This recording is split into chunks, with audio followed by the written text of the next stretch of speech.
family therapist, and he's so gracious to help us go through this conversation. Been in counseling for 36 years. Yes. Goodness me. 36 years. I'm tempted to ask you where you were, but as old as that period, I can tell you. Let's just leave it at that for now. Welcome, Dr. Christian. Thank you. It's good to have you again. Yeah. And thank you for agreeing to come. Karibu. So we began this conversation last week, and we are actually inviting you that is listening to us to send in that question that you might be having about creating relationships with your children and being a parent with impact. Yeah. And the conversation last week went pretty well, and we were told that it is important for children to have a relationship with their parents. Yes, or the other way. You know, I was just thinking, let's just start it at that point. Mm-hmm. Dr. Christian, yes. Is there anything that does the child have a role to play when it comes to impactful parenting? Yes, a child does. Mm-hmm. What's their role? Unfortunately, we don't recognize the roles of children. Mm-hmm. A family is like a three-footed stool or table. Father, by the traditional definition of marriage or family, is father, mother, and children. Right. But it's like we have removed the aspect of children, and we make them as if they are non-existent. Mm-hmm. They have a role.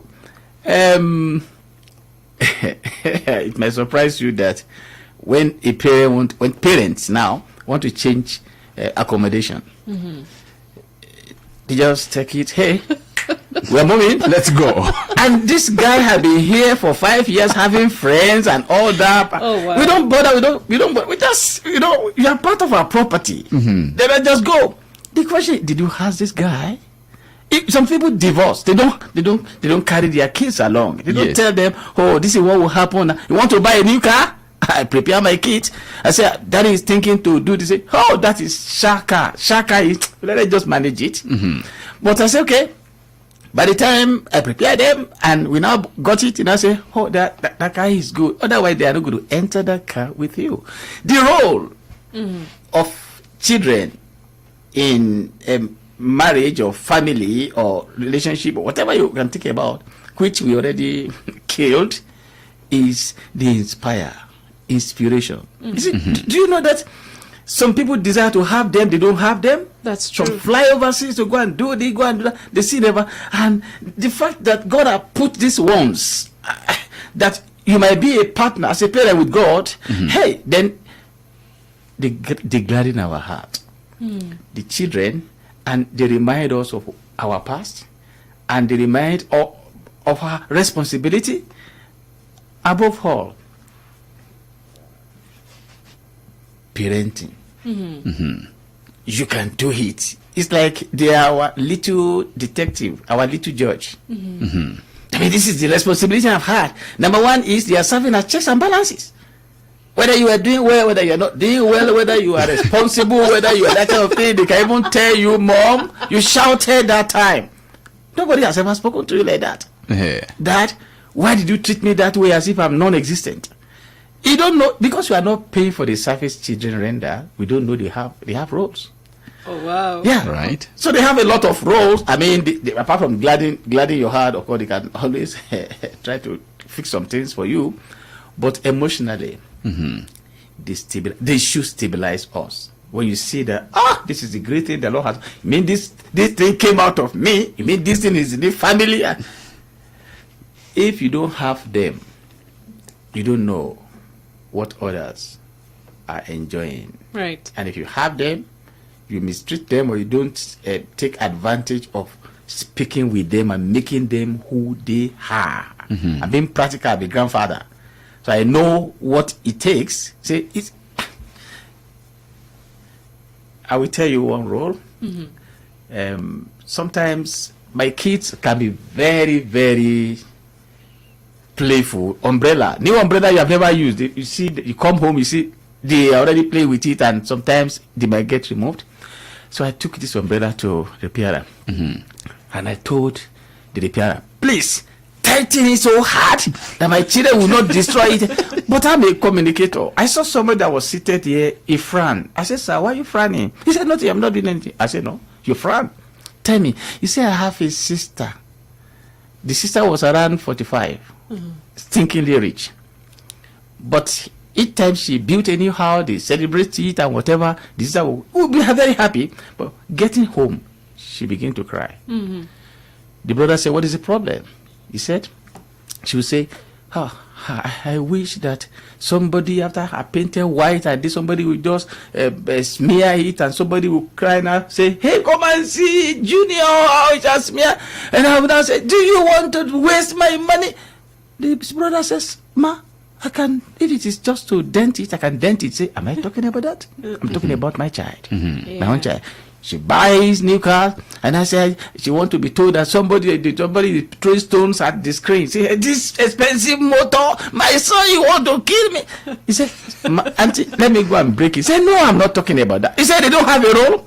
They gladly comfort people. It's a comfort. Children bring comfort, not sorrow. We don't have to see them as enemies we're competing with. They have their roles. I wish you accept that responsibility. Wow. That's great. Amazing. Okay, so just quickly to have a recap of, areas that we should prioritize. Then we can continue with the conversation, Dr. Christian. You mentioned communication. Yeah. Please take us through some of those quickly as we get to today's conversation. Yeah. Sometimes we don't communicate with our kids. It's like you don't relate. That is it. Yeah. How will you say you relate when you are not communicating? Hardly do you see parents that look straight to their children's eye. Some parents don't smile.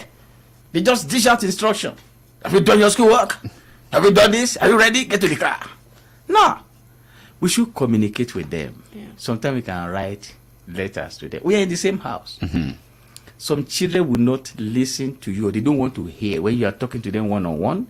Sometimes you can just slip a letter, some instructions. Say, hey, I like the way you are doing, but I want you to do this, to consider this aspect. You are living in the same house, but you sleep it under his pillow. And he will read. And he might say, oh, daddy doesn't want to see what I'm doing again. I might change. That is communication. Communicate with what you have. Communicate by respecting them. If they see a respect in you, if anybody hurt them out there, they don't care, because they know that their parents communicate with them, so that you'll be able to be the best of friends to them and confident. Communication, right? Verbal communication, written communication, all sorts of communication, and with your pesa too, with your money. Communicate with them, spoil them, pamper them in whatever form, and make your demands from them as well. All right. Okay, you also mentioned treatment, validation, among other things. So, Frank, probably we can, get into today's, continue rather, with the conversation. And of course, I was trying to wonder, Dr. Christian, I was trying to wonder, what if we have the case of a single parent? Yeah. Right? How do they manage, the relationship with their children? I know it's very tricky, because a single parent, if it's a mother, will have to act father while she's a mother. You have to act it, because you don't want to pamper this child and people will blame you, and you even blame yourself. Yes, but there's nobody that cannot have good communication or relationship. For instance, you see, I must give kudos to mothers. Do you know they are very close to their children than fathers are? Very, very. Because they have advantage. Yes. When you breastfeed your child, you look straight into his eye. That is simple truth. That is, they are connecting. Yes. That is very powerful. And that is why when the child is overseas, he comes home, he will go to mommy's room and give mommy $5,000. And by the time mommy and daddy are seated together, he will say, Daddy, I appreciate all that you have done for me. We'll give daddy $2,000. We'll now give mommy $250. So the father will now be, hey, my son likes me. No, that guy has taken care of his mom. In the room, $5,000. So it's because of the secure attachment they have had. You breastfeed your child, and of course, unfortunately now, yes, we give, instead of giving our children human milk, we give them cow milk. So now you can begin to wonder how attached that child can be to the mother, because it is cow. I mean, that cow milk, there is a disconnect. I mean, this disconnect. So, but as a single mother, I know it's very tricky, like I said. Balancing parenting and this affection of a thing. If it is a daughter to mother, it is much easier. If it is a son to mother, I think co-parenting might be very useful in this case. That the father might be responsible to have access to the son, because they have the same gene. Yes. Yeah, but it is doable. I mean, we have counselors, and if a child knows that mama is always there for me, nobody can detach them. All right. Yeah. What about the case where it's a single parent, and in this case it's a father who is available? Okay. Yeah. Yeah. See, what if the child we are talking about is a female? It might be very tricky again, because it's like you can't get in there. I know in counseling I've had people say when their mom died, it was their dad that taught them how to use these monthly things of a woman, and that some parents, fathers are really very proactive. Yeah, and they could do, but it is very tricky, and that's why the Bible says that if you're a widow and you are below 50, please go get somebody, so that co-parenting can be very great there as well. So if it is a father, well, the father will also become will be acting as a mother. Well, he's actually a father. I babysat 6-month-old baby before. My wife was in the US. Yes. And the impact it had on the baby, the guy in question is studying medicine now. The impact on her was when she saw men, she spread her hand. She wanted an embrace. She wanted you to carry her. When she sees women, even when her mom came, the child just held her and jumped at me. I said, "No, that is what I'm talking about." So she was affected by her mother being away. Because she was just 6 months at that time. Yeah. And mom just went away for 11 months. Right. But this child was developing very seriously. And it was daddy everywhere. Daddy in the car, daddy bathing, daddy. I got a housemaid anyway, but I sent her because she was dressing decently. And I said, "No, guy, you can't stay here." Say, "That is how I was dressing when mommy was around." I said, "You were in mommy's car." Okay. But this time around, I'm the one carrying you around. So I don't like. So I sacked her and I had to. So that's the impact by her. Okay. Father might not be able to have direct access to the daughter.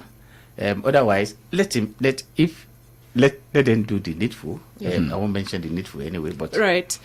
Yesterday, when we were having one of our conversations in the morning, someone wrote in and they said we were talking about forgiveness. Yeah. And someone mentioned the issue of the father of their children going away, and so they were saying that they want to make sure that the children grow up without knowing their father. What would you tell them?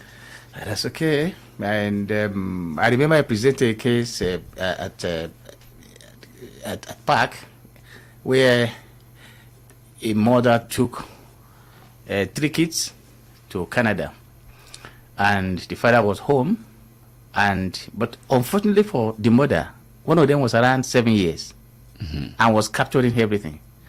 So the lady became a lawyer and now took her mom to court.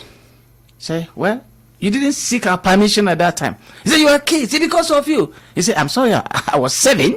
I know what is happening." Wow. And yes, and there are some definitions and whatever. Christian, that man is my father, he's not my dad, but then I got a father, I want to know my father. You got to let them know, their father. It is good. It's their responsibility. I mean, it's their right. They have to know. Yes. Even if you don't want to forgive that guy, the father cannot be cut off. It's the father. They will father that child. Somebody doesn't have a source. Yes. Even if you are not forgiving that person. That's why I said the other time, we don't appreciate our children position and their role. See, you are a different entity. You are a mother, you are a father, but children, they have their status. Give them their status. I want to know my father. It does not matter whether you have problem with each other. But for me, I want to have linear relationship with my father. Don't regulate me. Don't steal me from my father. I'm saying that it is necessary that you make people know. Otherwise, what did we say? You're a bastard. All right. Because you don't know your father. How can you prove it? Yeah. All right. Okay. And now, just talking about the issue of parents, you see parents trying to hide children from their other parent. Yeah. Now, bringing in the conversation about today's parent who's very busy. Yeah. All right. Who's very busy right now. Yeah. How do they strike the balance between work and, parenting? That's very simple. It's garbage in, garbage out. As you lay your bed, you lie on it. That is how they want their future to be. Right. I mean, frank here. Sometimes I met him, it was raining, that was some 20-something years ago. I met this old man, and I said, Papa, you want to go to your flat? He said, yes, my son, I want to. I held him, but he was smelling and all that. Anyway, I led him to his room. But I'm always very curious. So I get somewhere, I talk to the deputy registrar of the university. I say, that guy that is there, what happened? He said, he got money, he abandoned his wife and the children, he got another wife, and that one sold everything and all that, and that was why nobody took care of it. One of these children will just come, pay the rent, give allowance and buy food and all that. There was no connection. All right. So if you are busy, by the time you come home, then go and let your business, your money, your riches, whatever, begin to do conversation with you. That is a simple truth. In China, I got someone that was saying, he's a Nigerian, a client, he's a Nigerian, was saying, I only marry their daughter. Why should they be living here? I said, hey, let us converse with this lady. What's your culture? He said, the culture is when you are children, your parent will take care of you, whatever that happens. Now, by the time you are an adult, you take care of your parents. So if you have so much of money, build houses for your parents and fund them, feed them until they die. If you are not so resourceful, bring them to your house and they live with you. It's a garbage in, garbage out. You have to take care of the children now, because those people you see in offices, places and whatever, they can never be there all the time. Your children is your family and they will be there. And if you don't build them well, I am so sorry to say this, it's like you don't have future as a parent. Wow. They'll be waiting for you somewhere. Even if they are not waiting, because you don't build them, they will not be there to assist you, to help you, and they will not have emotional attachment. They will not have one, secure one, because you have never been there for them. I said, what are you expecting again? Yeah. That is why, Frank? Yes. Sharon? Yes. We take people to homes where they take care of the elderly. Yes. elderly homes. That is why, because there's no connect. In Africa, my mom just died February 9th at age 110. 110. Yeah, my daddy died at age 130 in 1972. So, those guys are very old. Wow. Anyway, now, but died in our son's house, surrounded by children. The children you did not take care, they don't take you to old people's home. And that is where they pay whatever. Why? Because they don't have any connection. And we are having that now in Africa.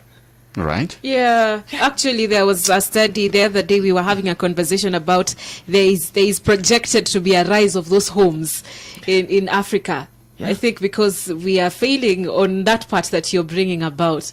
It's a situation of what you plant. Yes. Is what you sow. What you reap. What you reap. Yeah, exactly. So if you don't do well, then chances are, the conversation will be like so in the future. There's someone here with a question. They ask, kindly advice on how to deal with a 9-year-old daughter who gets moody whenever you tell her no. My concern is that she remains moody for a long time, even after explaining to her the reason behind the no.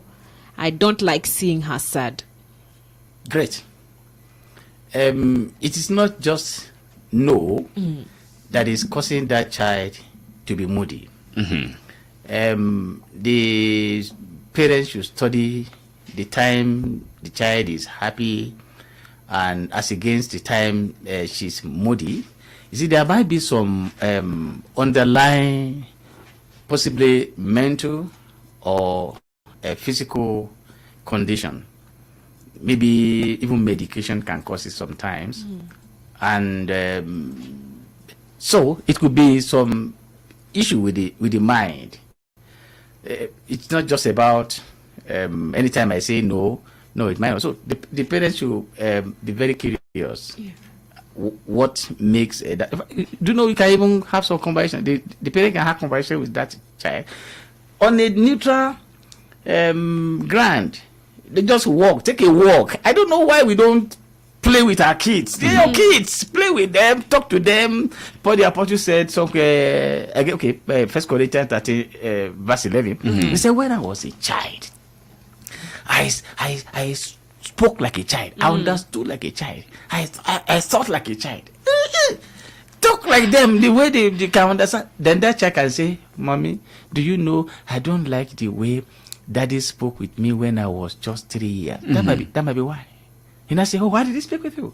He said, I don't like the way he looked at me, as if I'm not loved. I say, oh, Daddy loves you, I love you, whatever. It can even be, if she's a single parent, it might be a way of saying, look, you are impacting this girl negatively. I want you to just come give her some flour and let her just go out and dine with her and all that kind of thing. That might solve the problem. There must be some underlying condition, either medical, either psychological. Right. Right. So let her do our work. Let her study them. I'm sure that girl will come round. All right. Thank you so much, Dr. Christian. We continue with the conversation on the breakfast table. If you have a question on parenting, kindly feel free to ask that on 209330717 400 555 being our WhatsApp line.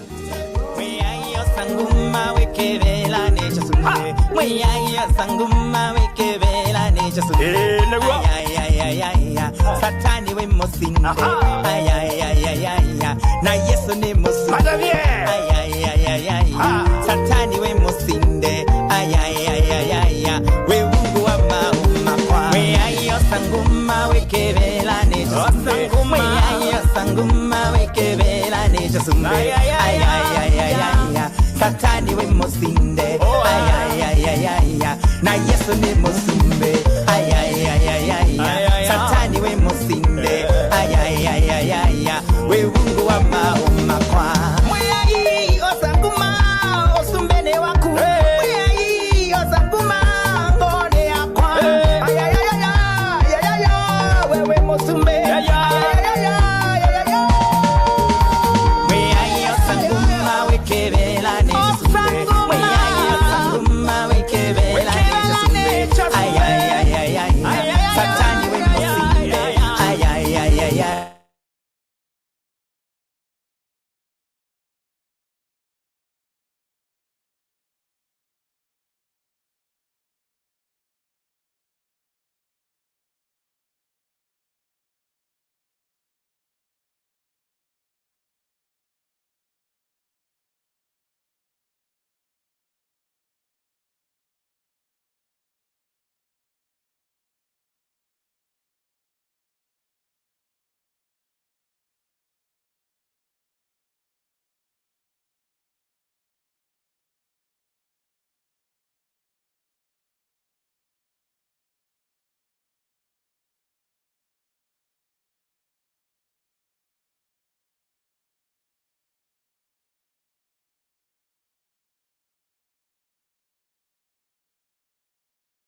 we were on YouTube and Twitter. So yeah. just in case you missed a bit of that conversation, please check it out on Facebook and Twitter. But we're now, you're able to get us live on Facebook, and thank you for joining us.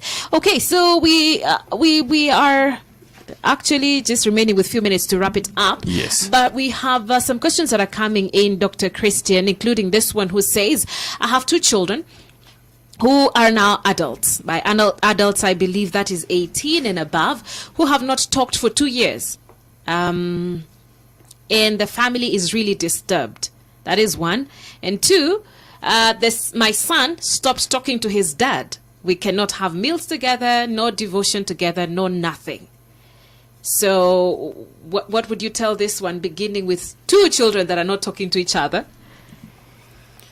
Yeah, thank you. You see, it does not just start that way. Was there a time they were talking together?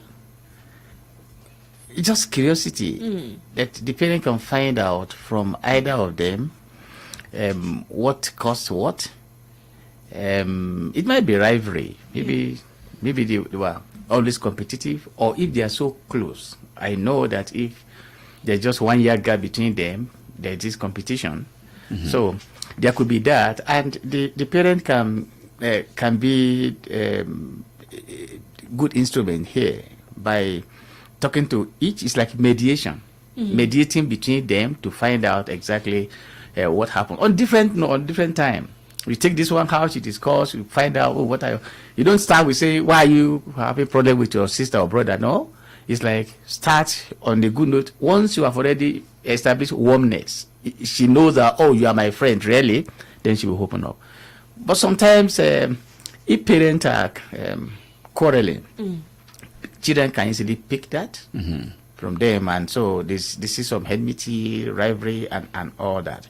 So that could be for the son that is not talking to the dad. Well, it could be that there was a specific disconnect.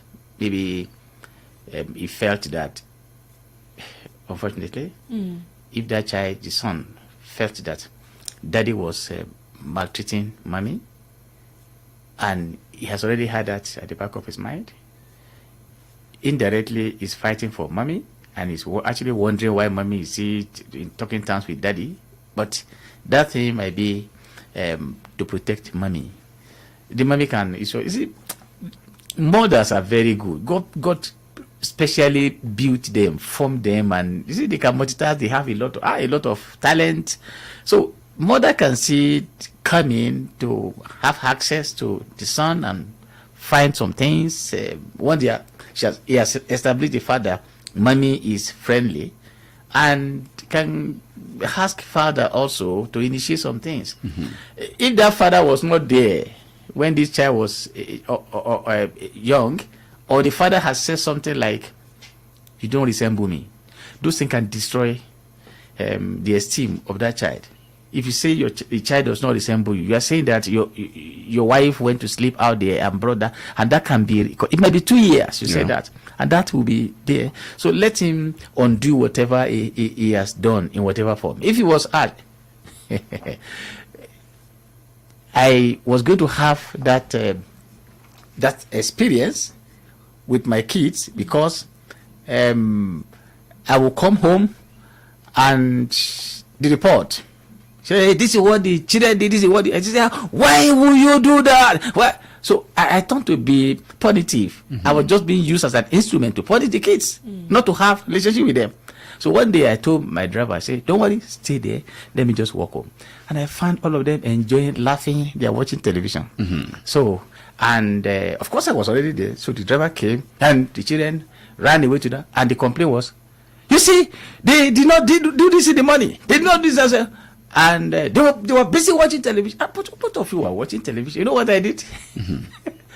I just said, oh, they are children.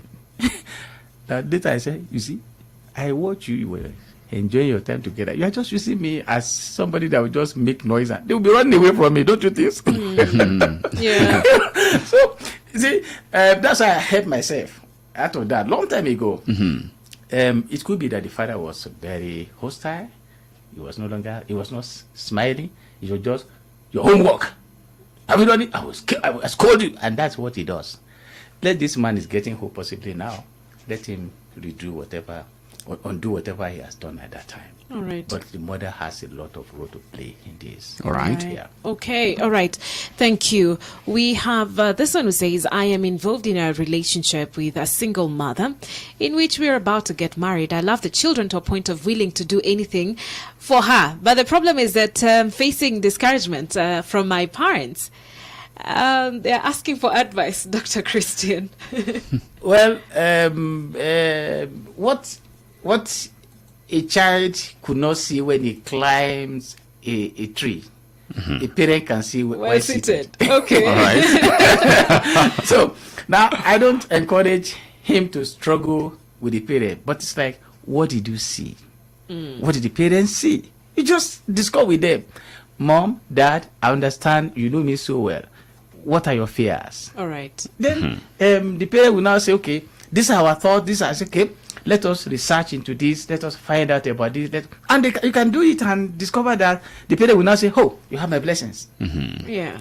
But do not just jump, because you have parents to lean on. Even if you are deserted later, you still come back to your parent, because your parent cannot divorce you. So I think a negotiation will be better. Let him understand what the parents are thinking and their fears, and let him also express to the parents to alleviate the parent fears and all that. Communication, relationship. If actually he had a relationship with his parent, they'll be able to talk anything. Okay. All right. Thank you. So I have had something said before, Dr. Christian, help me here, that the mother has the role to play when the child is young. Say 0 to 5, because you mentioned the bit of, breastfeeding and all. And then after that, now the father should step in. Is there an order? Is there an order? Exactly. You pass it to someone else even after a certain age. Well, in my culture, a wife is the first daughter of the husband. Now okay. And sometimes when the man is old and the mother is old, you will now talk to the children. You better talk to your mom. No, it's like he's handing over the mom to the children at the same time. Okay. Where I don't think there is anything like that, because co-parenting is always needed at all times. All right. So nobody will say, okay, I relinquish my position and whatever. A mother is always a mother at all times, and they should get that together, building, because they want to be role models. Right. Today, so it's not okay. Just listen to your father, and not, no. The father and the mother should co-parent, and like the birds flying with 2 wings, not just on a wing. So there's nothing like that somebody will withdraw. The father is responsible. The mother is also responsible. Emotionally, mothers are very close to their children than fathers are. Fathers are always going out. But I'm telling fathers now, please come back. Otherwise, they will just give your wife 5,000 and give you 5,000.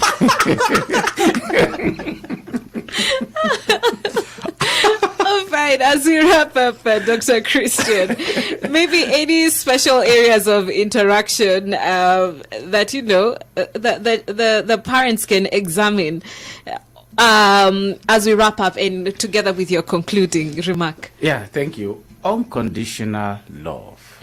Let's parents have unconditional love for their children. It doesn't matter. It's your child. My daughter P, one time I go to class to go and pick her. The teacher said, your dad is here, but was like, I said, what happened? And the teacher said, and I went straight to the auntie. She was around 2 plus. And I went there and the auntie said, hey, Christian, she P. I said, oh, she's my daughter. Either P or no P. So I carried this guy and I held her tightly to myself, and she buried her head on my chest. Oh. And I'm sure that had some impact. Yeah. Unconditional love, irrespective of who, what had happened to your child. Please love that person unconditionally. Another one is try as much as possible to be a role model. That's the opportunity you have. Whatever you have done to them, you have taught them now, is what will continue in their life. And this is what the legacy they will leave for their children, and children unborn. All right. So that is very crucial. Right. Yeah. Be a role model. Yes. That's amazing. And that's a big challenge for all of us, Frank. Myself and yourself included. And loving unconditionally. Yes. Regardless of what they do. Good grades and bad grades is another issue. Yes. Dr. Christian, do you want to mention that quickly? But do you know that grades? Can you ever imagine somebody is going to be a footballer, you're going to be a world-renowned footballer, and all your argument is about he did not pass his biology. What is biology to football? Yeah. God has designed. Yeah, it's like just allow. You see, even if he fails, that does not mean he's a failure. Absolutely. That does not define who he is. It's Yes. like he did not pay close attention to certain things, and you make him or her understand, so that he will not be downcast. He say, "Oh, you failed. Oh, I failed before. I failed before." Say, "Oh, Dad, you failed." I say, I failed before. So what I did, I came to my senses. Then I sat right, and this, and that's okay. We should be good example, and even when somebody fail, please tell them you can make it. Not say, "You fail again. You fail. Come to this house again. You ask me for special bill. I won't give you." Ah, no. Yeah. You see your child. It's your child. Please brace up. And some parents want to relate with the child when they do well. When they don't do well, they relate to the other parent. Let the children to the other parent. That's fantastic. It's like when by the time a parent is very old, they just take to old people's something. Home. Yeah, they transfer. They say, "I take for that." They say it's your they say this is your responsibility. They say, "I am traveling." When you come back from traveling, you are still going to meet it. You are just postponing every day. Wow. Build that Thank you. relationship. Build the relationship with your children. Thank you, Dr. Christian Mathew. He's a marriage and counseling, family therapy, and graciously helping us with the conversation today. We appreciate you for coming. And thank you so much for offering us your wisdom. We wrap it up at that point, Frank, because time is not on our side. Yeah, sure.